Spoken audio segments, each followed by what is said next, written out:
ఎత్తున తెలంగాణ ప్రజల పక్షాన మేము కొట్లాడుతూ వచ్చినాం. అనేకమైనటువంటి ఉద్యమాల్లో పాల్గొన్నాం. చాలా గర్వంగా చెప్తా ఉన్నాం, తెలంగాణ రాష్ట్ర సాధనలో తెలంగాణ జాగృతి కంటూ ఆ చరిత్రలో ఒక పేజీని జాగృతి కార్యకర్తలు, నాయకులు, తెలంగాణ ప్రజల సహకారంతో నిర్మించుకోగలిగినాం.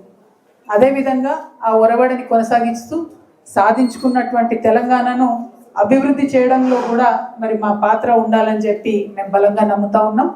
తెలంగాణ రాష్ట్రం వచ్చిన తర్వాత తెలంగాణ జాగృతి యొక్క పంతాన్ని మార్చుకొని పెద్ద ఎత్తున ప్రతి పార్లమెంటు నియోజకవర్గంలో స్కిల్ డెవలప్మెంట్ సెంటర్స్ పెట్టినాం. వేలాది మంది పిల్లలకు కూడా ఉద్యోగాలు ఇవ్వడం జరిగింది.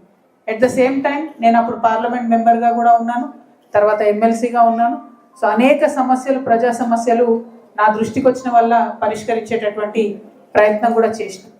మరి ఇవన్నీ చేస్తున్నటువంటి సందర్భంలో మనకు అర్థమవుతున్నది ఏంటంటే, మనం భౌగోళిక తెలంగాణను సాధించుకోగలిగినాం, కానీ సామాజిక తెలంగాణ సాధనలో ఒక అడుగు వెనక ఉన్నామని అనిపిస్తూ ఉన్నది. దానికి బెస్ట్ ఉదాహరణ ఏంటంటే, నిన్నటికి నిన్న మేము ఈ మహబూబ్ నగర్ జిల్లాలో తిరుగుతూ ఉంటే మరి జడ్చర్లలో ఒక హాస్పిటల్ ఉన్నది. జడ్చర్లలో ఉన్నటువంటి హాస్పిటల్లో ఒక యువ రైతు హాస్పిటల్కి వచ్చి సూసైడ్ చేసుకుని హాస్పిటల్కి వచ్చినటువంటి ఒక యువ రైతు వైద్యం అందక చనిపోయినటువంటి పరిస్థితి. అది మొత్తం ప్రముఖంగా పత్రికలలో మీరందరూ కూడా ప్రకటించారు. అంటే ఇవాళ డబ్బు లేనటువంటి వారికి మనం ఎంతో ఆశతో తెచ్చుకున్నటువంటి ఈ రాష్ట్రంలో, ఎంతో ఆకాంక్షలతో తెచ్చుకున్నటువంటి ఈ రాష్ట్రంలో కనీసం వైద్యం అందించలేనటువంటి పరిస్థితిలో తెలంగాణ రాష్ట్రంలో ఉన్నాం.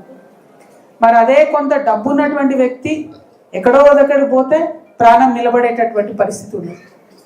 అదేవిధంగా విద్య మనందరం కూడా చూస్తున్నాం. ఫీజు రియంబర్స్మెంట్ ప్రభుత్వం పే చేయకపోతే పేద విద్యార్థులు ఇలా ఇంటి పట్టున ఉంటున్నటువంటి పరిస్థితి. మీరు ఏ మండల కేంద్రంలో అడగండి, ఏ గ్రామంలో అడగండి, ప్రైవేటు కాలేజీలు, స్కూళ్ళు అందరూ కూడా చేతులు ఎత్తేసిండ్రు. ఈ 30వ తారీఖుకి మేము మొత్తం బందే పెడతామని చెప్తున్నారు. అంటే లక్షలాది మంది విద్యార్థులు ఎవరైతే ప్రభుత్వం యొక్క సహాయం మీద ఆధారపడి ఉన్నారో వాళ్ళందరూ కూడా ఇవాళ విద్యకు దూరం అయ్యేటటువంటి పరిస్థితి.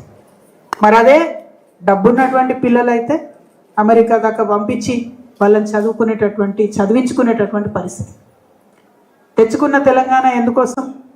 అందరం బాగుండాలి, అందరికీ అవకాశాలు రావాలి, అందరికీ సమృద్ధి ఉండాలి, అందరికీ అభివృద్ధిలో వాటా రావాలి, అందరికీ